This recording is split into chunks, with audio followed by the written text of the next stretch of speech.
members of the women's national football team paying a courtesy call at Malacanang. The Filipinas visited the palace on Wednesday, as you can see, after their historic victory at the AFF Women's Championship. President Bongbong Marcos congratulated the team and thanked them for bringing pride to the country. The Filipinas captured their first ever AFF title last Sunday, defeating regional powerhouse Thailand 3-0 in the final.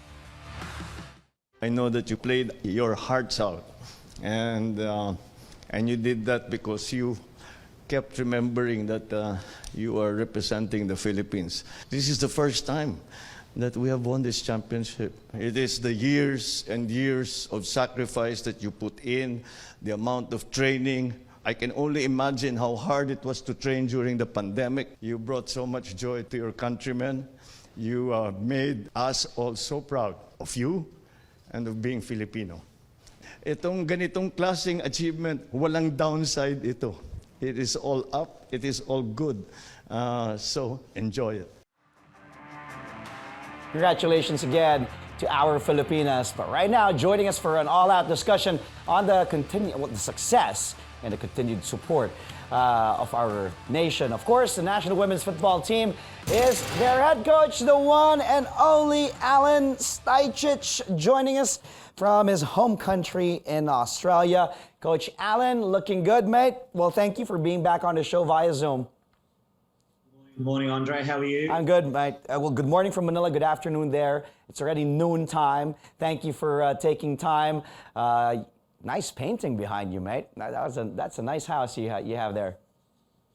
Yeah, my wife's good for something. She's a painter and an art teacher, so the house is littered with all her paintings. Yeah, so it's pretty cool. Yeah, coach. Just leave all the art, all the the decoration to her, and just focus on taking care of the kids and football. Well, Coach Alen, you've had a lot of accomplishments in your career. Talk about this latest one, because if we list down all your accolades, I don't think the show is enough for me to mention all your accolades. But let's talk about the most recent one, last Sunday, winning the AFF Women's Championship for the Philippines. How special is that particular one for you personally? And if you're going to rank it, where does it rank among your career victories as a coach? Yeah, look, that's a good question. It's like asking someone to judge their children, which one of their children they like the most. But look, it's the most recent one. It's the most special one. It does have extra special meaning, being the head coach of a country that's not yours, having that privilege to, and I guess accountability to mentor and lead someone else's country. And obviously I feel a part of the country now, but just to be given that honor and privilege makes it really special. So, it was a momentous occasion. And the fact that we're such underdogs as well just makes that extra little bit special. We were ranked 60th in the world. So for us to be winning it makes it. Yeah. Well, Coach, as we take a look at highlights, by the way, thank you. I know I congratulated you, and I don't know if I thanked you already, but I'm thanking you in behalf of, all the Filipinos who were just really thrilled and in jubilation with that championship, because I don't know if you knew what you did, just making everybody happy and unifying everybody with that win and with that championship. Let's go back to that epic final against a powerhouse in the region in Thailand. And I got to talk to some of your girls, your players, earlier this week about it, and they credited the coaches for preparing videos for them, just helping them learn from their mistakes, especially after losing to the Thais in the group stage 1-0. What were those things that you corrected or you tweaked and picked up from that loss against Thailand in the group stage, that you were able to motivate these girls to just pretty much dominate Thailand in the final? What was the difference? Yeah, range of things, but we do that for every game. It wasn't just specially for that game. Like, that's a process we go through every game. And, you know, I said how brutal the process was for the players of playing 7 games in 14 days. Our staff are in the same boat. You know, we'd basically come home at 11 or 12 o'clock after a game, and we'd be sitting down and cutting up video and preparing for the next day while all the players are doing ice baths and being treated, you know, being treated for injuries, being treated for rehabbing, massaging. So every single staff member was on alert 24/7, basically, getting the minimum hours of sleep just so we could give the players the best opportunity for them to be at their peak. And I guess that's the key. You know, I don't think there was any special information or magic. The magic comes in hard work. The magic comes in preparation and discipline and you know, respecting each other. And really that's the magic in our team, rather than, you know, any wise words that might have come about just to produce a change. It really comes from within. And, you know, when you do those things well, more often than not, you give yourself the best chance of being at your peak. You know what? I was actually talking to one of your assistant coaches, to Belay, Fernando, and she was telling me, and I was telling her, we were talking about how amazing this coaching staff is. You, not just you, but everybody, your whole coaching staff doing a fantastic job with the set pieces and just really transforming this team and maximizing its players, one of which is, I believe, one of your stars, Sarina Bolden, scoring one of your 3 goals in the final. And Sarina had a total of 8 in the tournament. Fantastic performance. That was the most by any player from any team.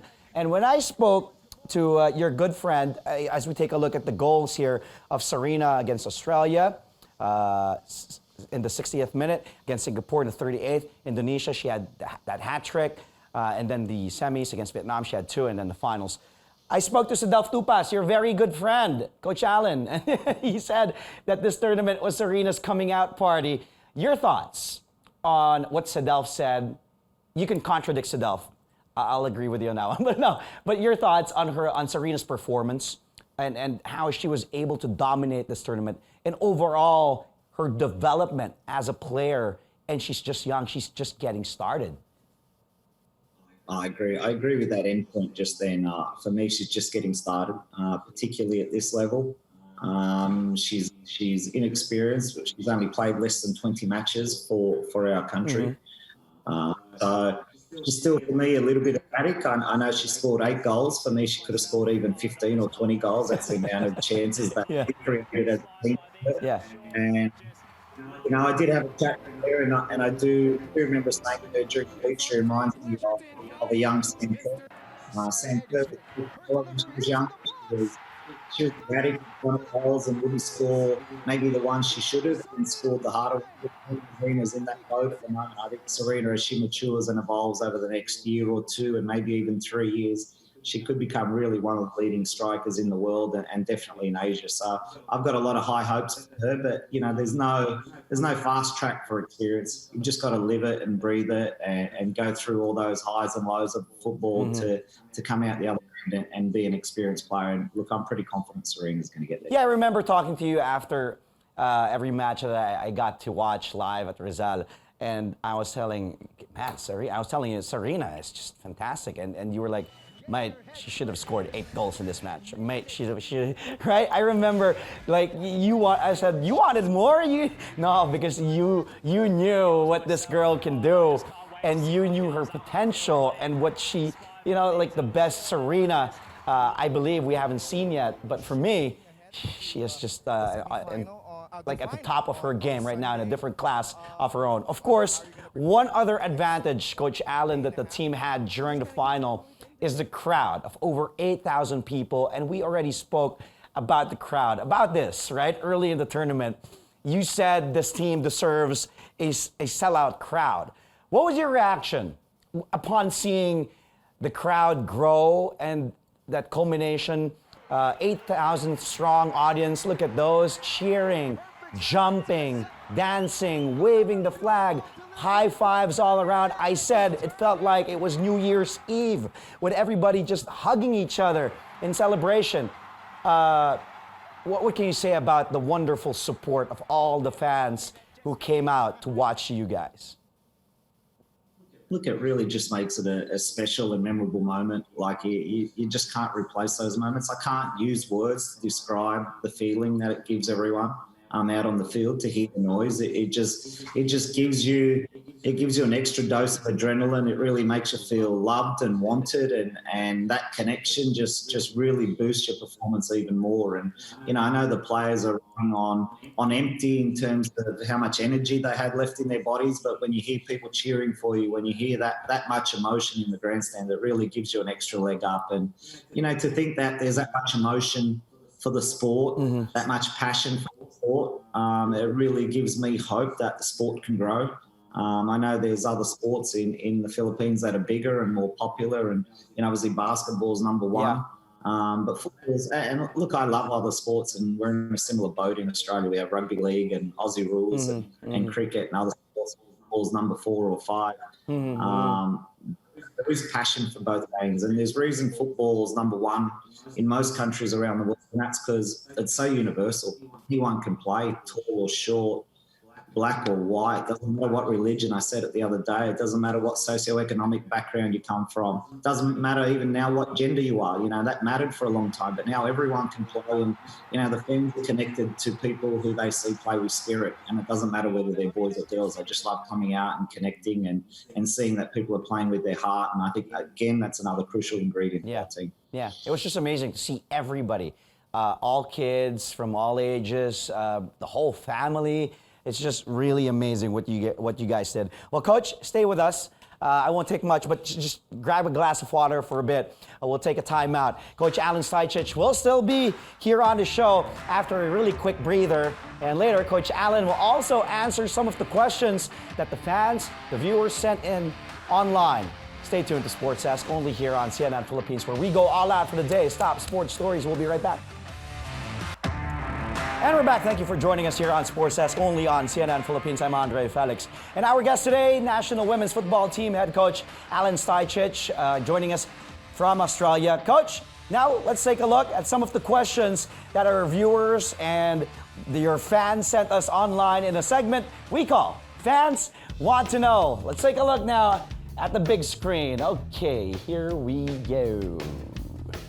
Let's start with this question from Instagram. It's Keen Ashley. Thank you, Keen, for sending this question for Coach Alen. Coach, here's the question. What's the reason that made you decide to coach the Philippine women's team, even though we are not a football country? We would, but we be. What's that, Coach? We weren't, but we will be. I love changing people's minds. I love proving people wrong, and most importantly, and this goes for the whole team, I think we love being the underdog. So, we're here to prove people wrong, and I think we're heading down that right path, as everyone can see. Yeah, I like that answer. Like, it's funny when you say that, like, the Philippines is a football country, we just don't know it yet. And then in the way of like you giving success to the girls, we're realizing it step by step, like, oh, we love football. Okay, here's one from RJ La Figuera de Guzman. This one's on Facebook. Coach Alen, RJ wants to know, does Coach have a plan to add more new faces to the squad before the World Cup? Are Sam Hyatt and Ali Watt of OL Reign already on Coach's radar? Yeah, look, that's a good question. The two biggest, well, there's 2 criteria to be eligible to play for our team, and they are, one, are they a Filipino citizen? Do they have a passport? And the second one is, do they have a burning desire to play for the country? And unless they tick those 2 boxes, they really can't be involved in our team.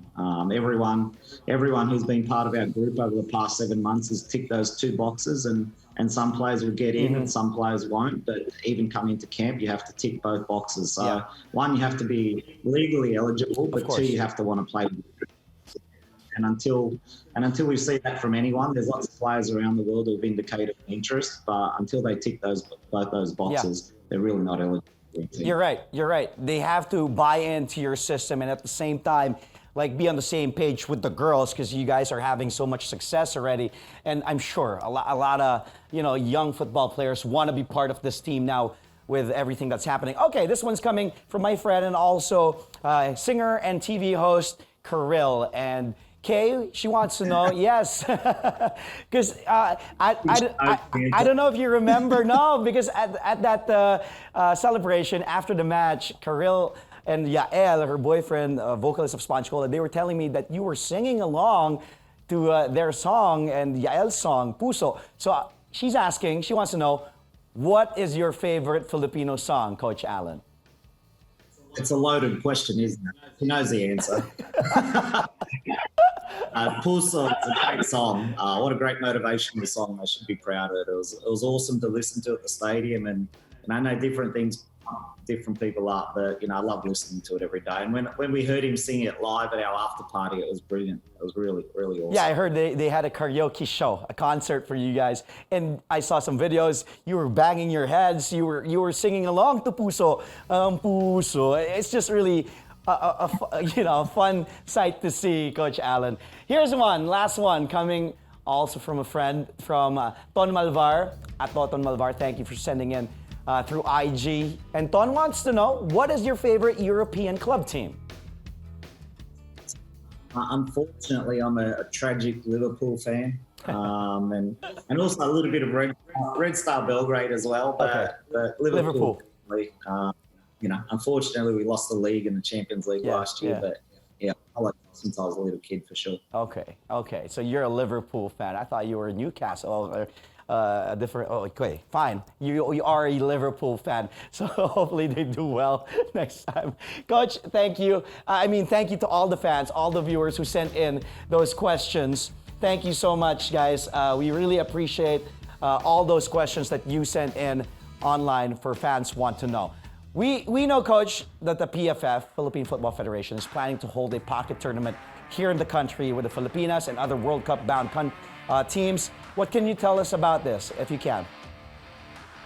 Look, President Nonong mentioned it the other day as an idea and as a concept, and for me it's a great idea to farewell the country before we go to the World Cup. Obviously, there's a lot of things that have to happen in between now and then to make it come to life, but we've got that plan and we've got that vision. So we've got 10 or 11 months now to bring that to life, and hopefully we can get another 2 or 3 countries to come to the Philippines, and we can spread the game and spread the love, around the whole country, and hopefully give more fans an opportunity to watch their heroes live. Yes, because I want to build on that momentum as well. I've been vocal about it.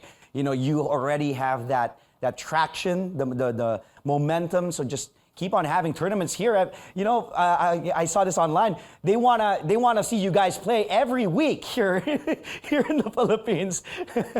Are you eyeing other tournaments, Coach Alen, before the World Cup? Like any big tournaments? Yeah, look, there's no tournaments. The biggest things in football, see World Cup qualifiers, Asian Cups. They're the 2 big ones. Olympic Games qualifiers, which we have coming up next April as well. Mm-hmm. It's really tight for Asia. Only 2 countries qualify from Asia, so we'll have to battle the big guns like Japan and South Korea and obviously Australia and China for those spots. But they're the big ones. SEA Games are on again next year, which is obviously very exciting. Our regional tournament, the tournament in Vietnam just recently, where we played in front of a packed stadium and 16,000 sellout Vietnamese was amazing as well. So we have those tournaments coming up early next year, but the main part of our building blocks this year is really playing in each FIFA window and ensuring that we play against all the different confederations around the world and really expand the experience base of this team so that we're ready and prepared for whoever we come up against in the World Cup. Yeah. Well, Coach, I appreciate again your time. Thank you so much. I hope I can see you, and when you come back here, let me know.